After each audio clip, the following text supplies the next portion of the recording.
most, save in the death of Christ my God. All the vain things that charm me most, I sacrifice them to his blood. See from his head, his hands, his feet, sorrow and love flow mingled down.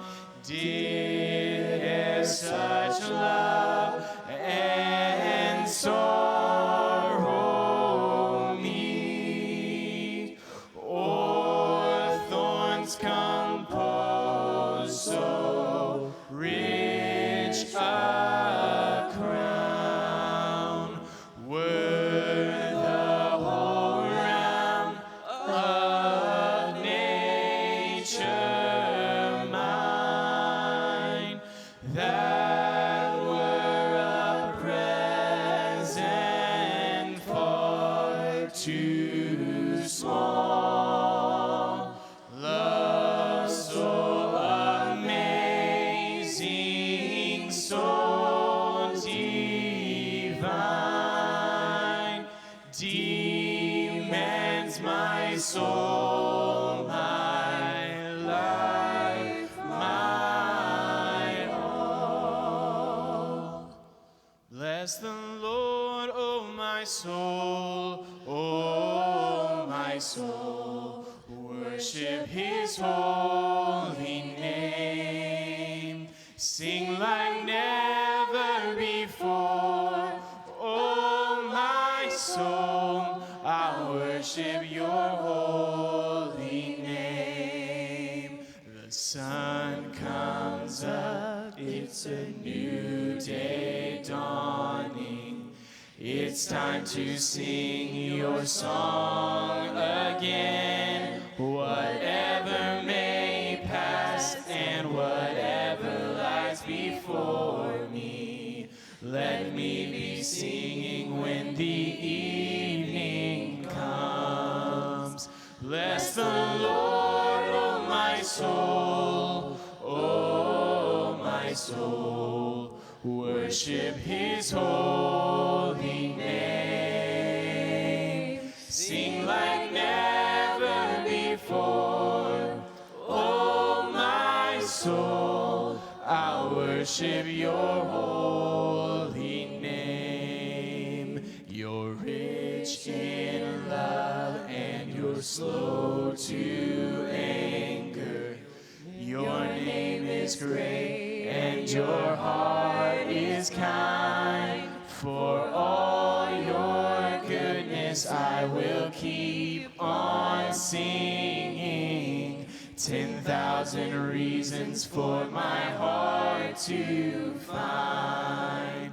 Bless the Lord, O my soul, O my soul. Worship his holy name. Sing like never before, O my soul. I worship your holy name. And on that day when my strength is failing, the end draws near and my time has come, still my soul will sing your praise unending. 10,000 years and then forevermore.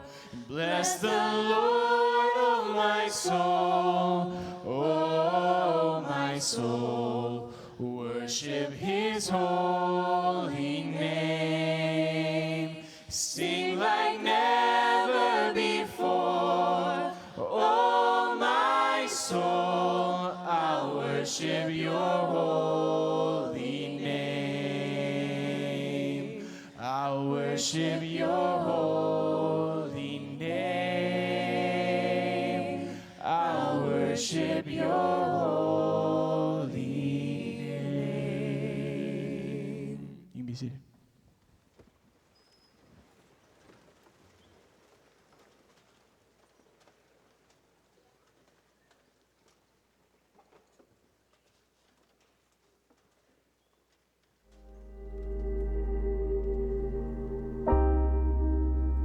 Who, what, when, where, and how are all important questions. But this year, as a community, we want to focus on purpose.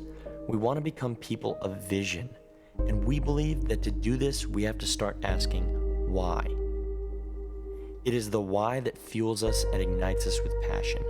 It is the why that fills us with purpose, and it is the why that gives birth to vision. So join us as we explore this question together.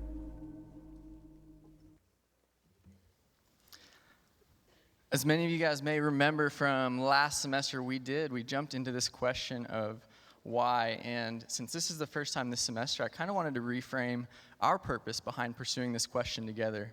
One, we know that you all wrestle, and I wrestle, with tough questions every day. And we want to validate that your questions, your fears, your concerns, or maybe your doubts are important. But we also want to connect you to people on campus. And so this is also an opportunity in which we are intentionally hearing from our Lipscomb family members. And so today, I want you to join me in welcoming Dr. Lee Camp to the stage.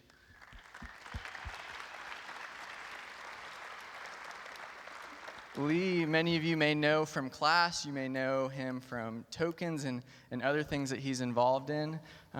His area of expertise and gift is challenging many of us to approach Christian ethics in a new and kind of fresh way. And so we're excited to hear from him and what he has for us today. And if you guys ever need to find him, he's located in Ezel, second floor, 218. So if you guys have any other tough questions from today, please go and find him. But join me as I pray for him before we start.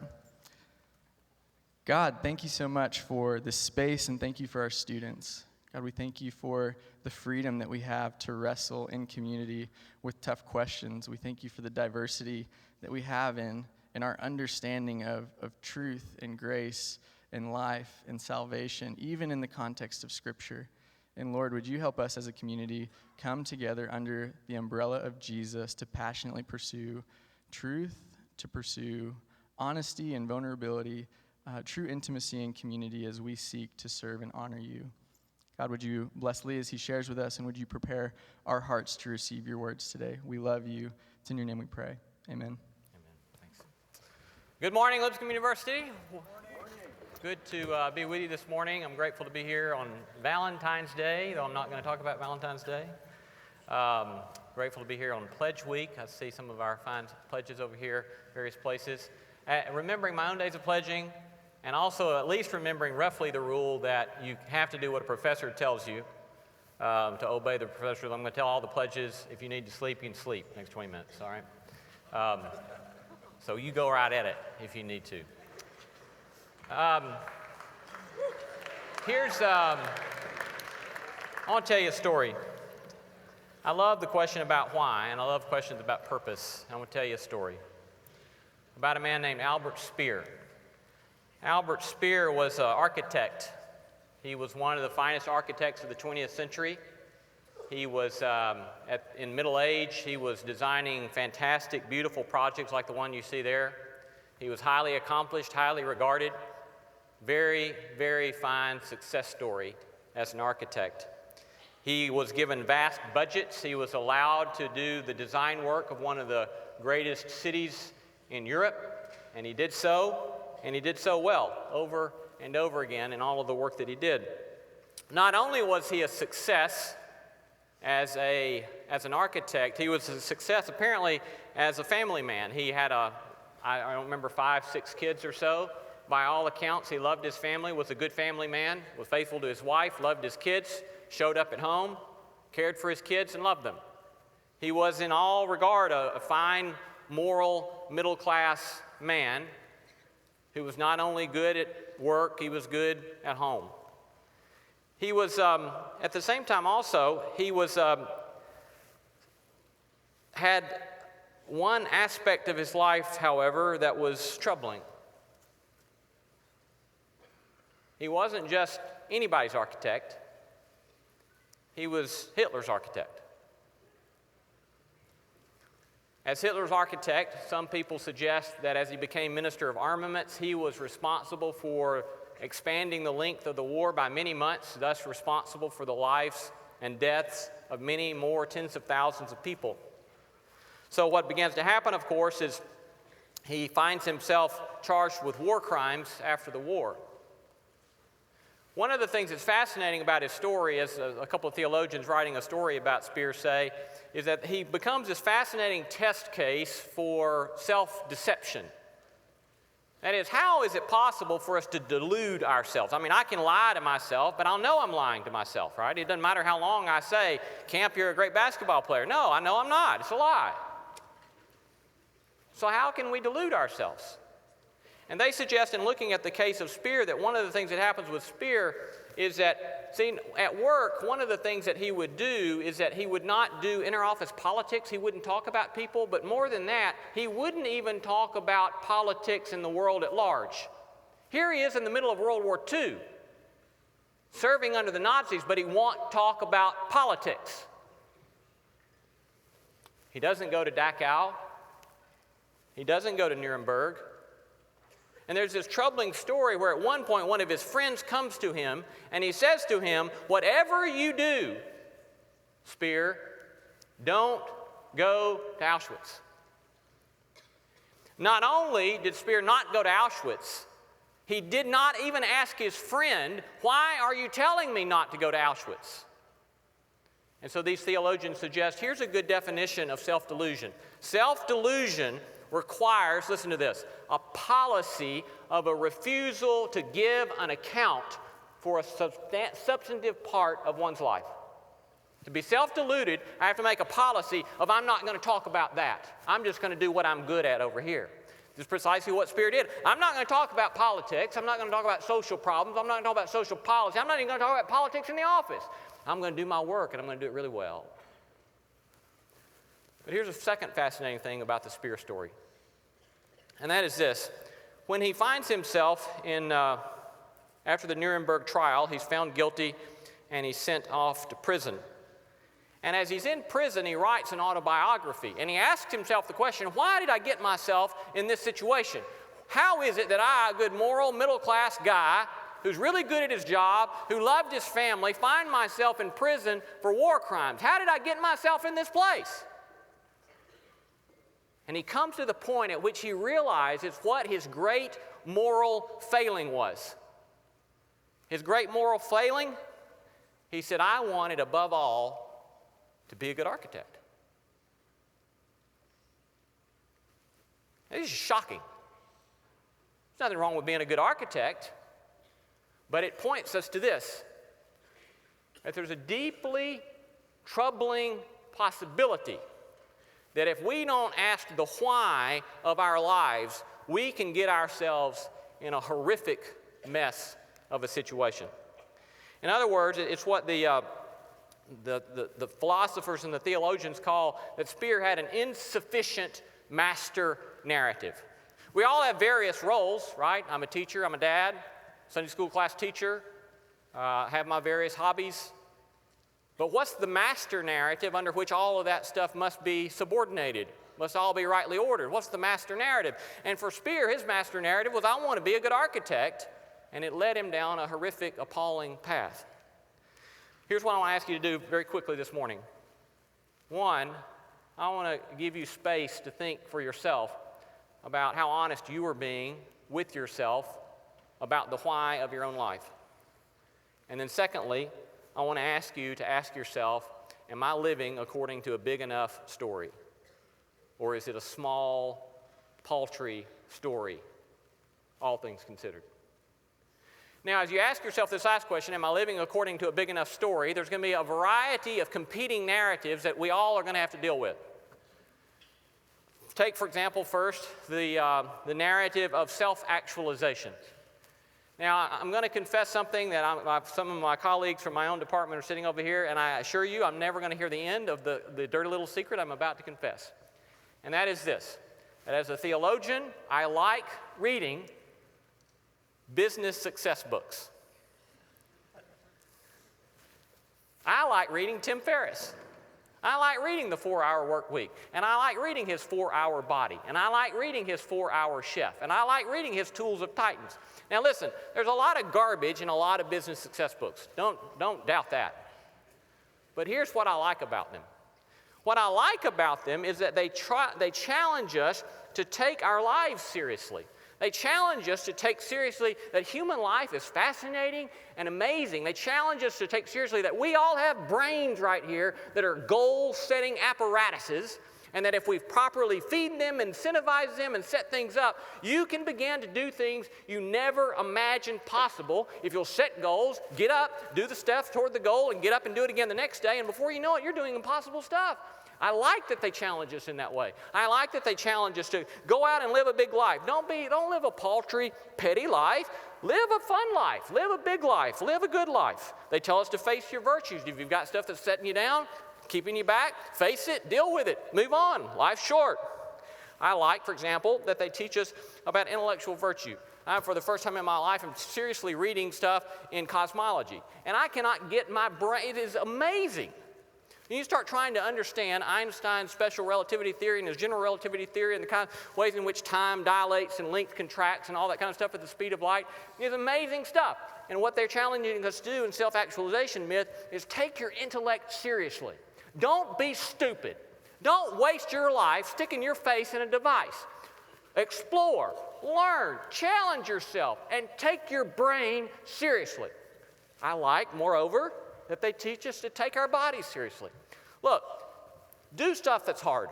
Go out and hike a mountain. If you want to learn to ride a motorcycle, learn to ride a motorcycle. If you want to learn to fly an airplane, fly an airplane. Go challenge yourself and decide a year from now you will be in better shape than you are today. Or, I like the fact that they teach us about social virtues. There is nothing as beautiful as the possibility of friends who are true friends gathering around together who know how to eat well and drink well and celebrate well and do it together in loving community. Learn how people work, learn how people feel, and then go out and enjoy the beauty of social engagement and the beauty of friendship. I like all that stuff. And it's one reason I like the story of self-actualization. Do learn self-actualization. Take seriously the possibility of expanding your capacities.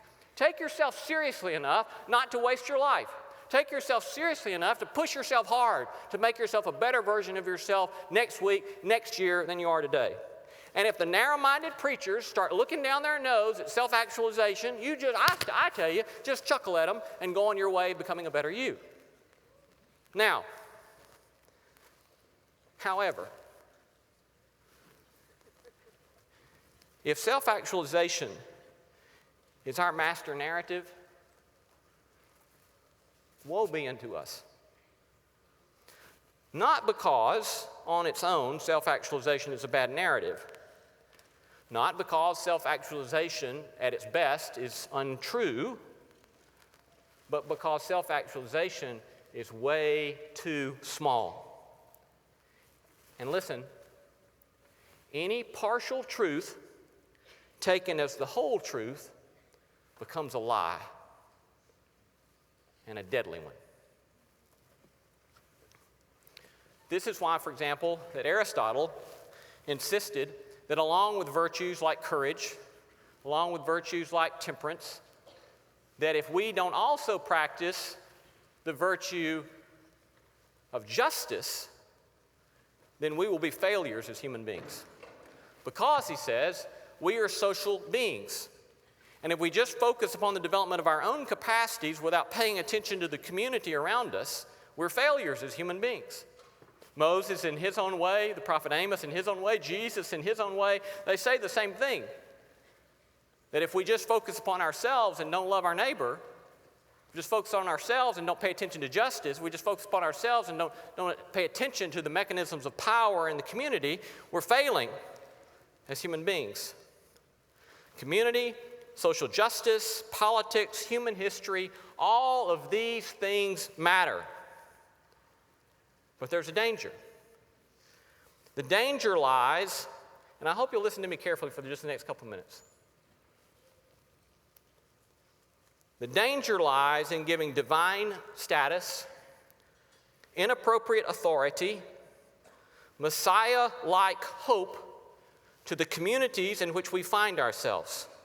The danger comes when we always see God, seeing the right, always and simply on our side of the wall and not on the other.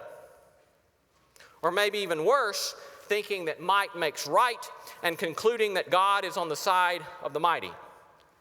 This kind of rhetoric, I want to suggest to you, has a long-standing American tradition that wrongly imputes to our community a divine-like hope. Thomas Jefferson, for example. Jefferson said that America is the world's best hope. Thomas Jefferson. The United States is the last best hope of earth. I want to suggest to you that if you look closely and think carefully, that what's happening here is a sort of messianic sort of claim for the nation state, and I want to suggest to you, please listen to me, to pay attention.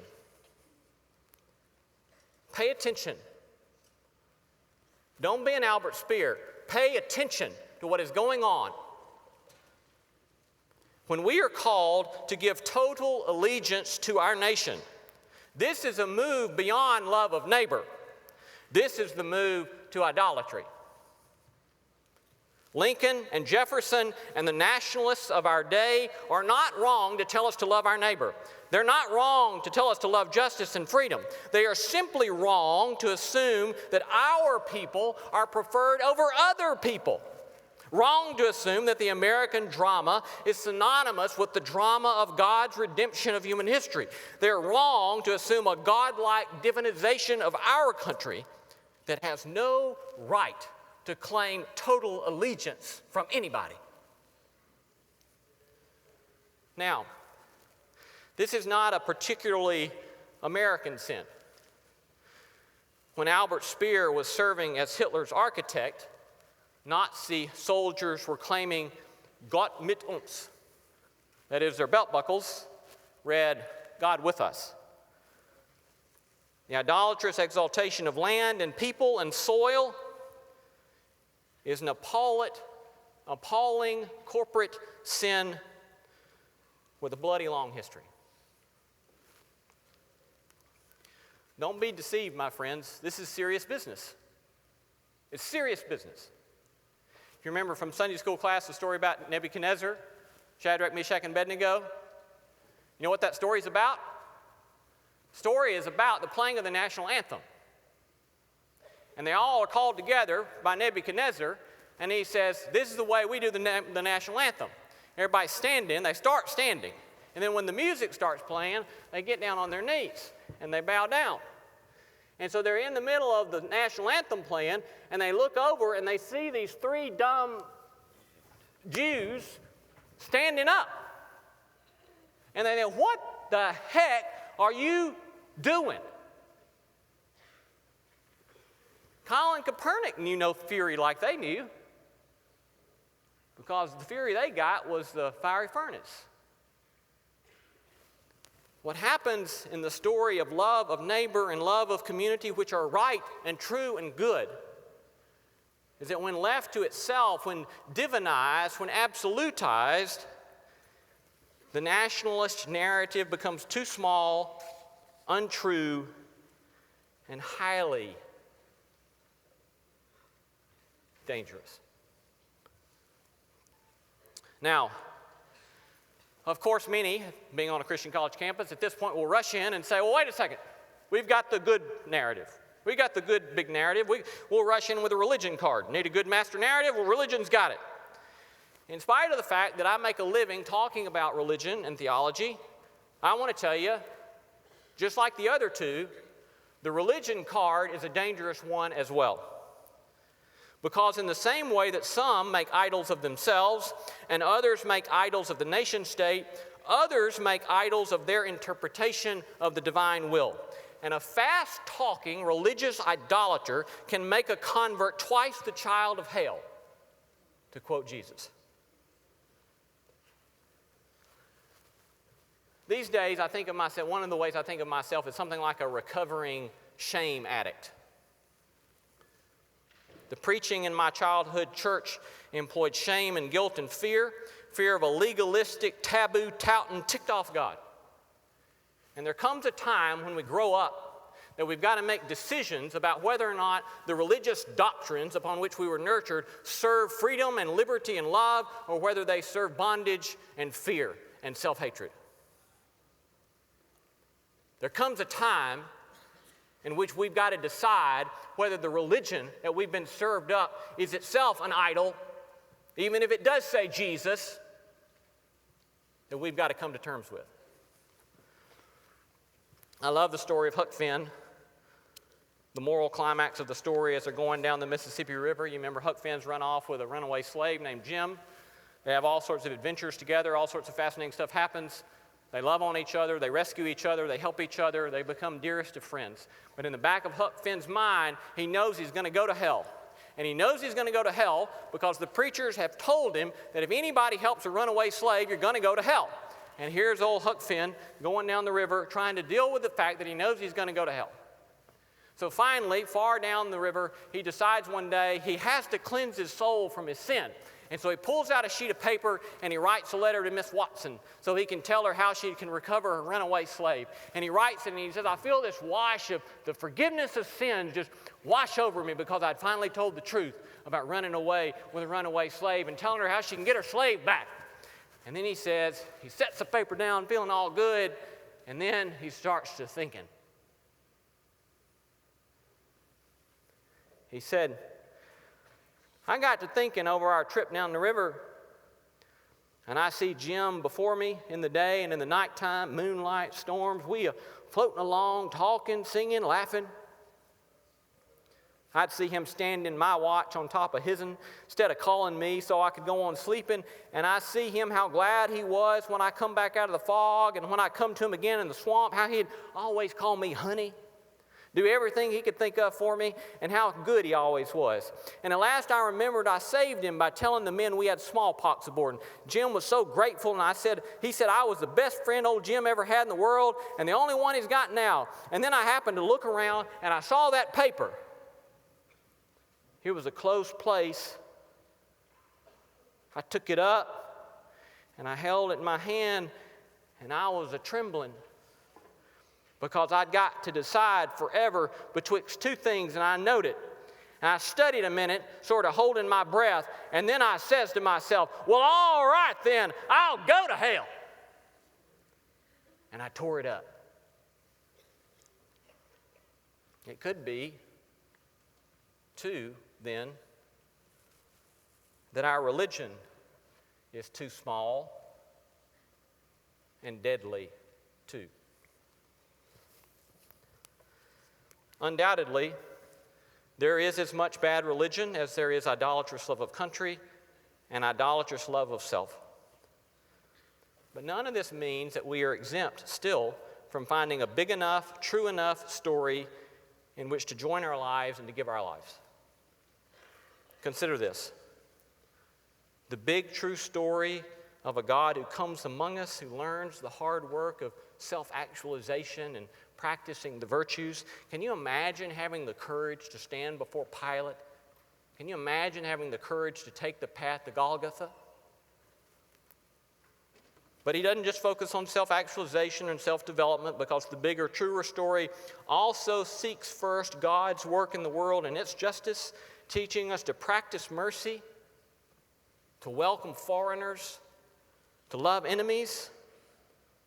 He speaks the truth to the superpower of his day and insists that God alone is to be given total allegiance. And in this true big story, this God incarnate vents its most intense anger at the purveyors of bad religion who weigh good souls down with self-hatred. In this story, The Messiah lives free, he dies obediently, and he is raised vindicated. I happen to find that story terribly compelling, terribly beautiful. And I ask you to consider the possibility to take just enough time, maybe a lot of time, to try to be honest with yourself and ask what story you're living by. And I hope that you can go live free and beautiful and a wondrous life caught up in the narrative of the people of God. Happy Valentine's Day. You're dismissed.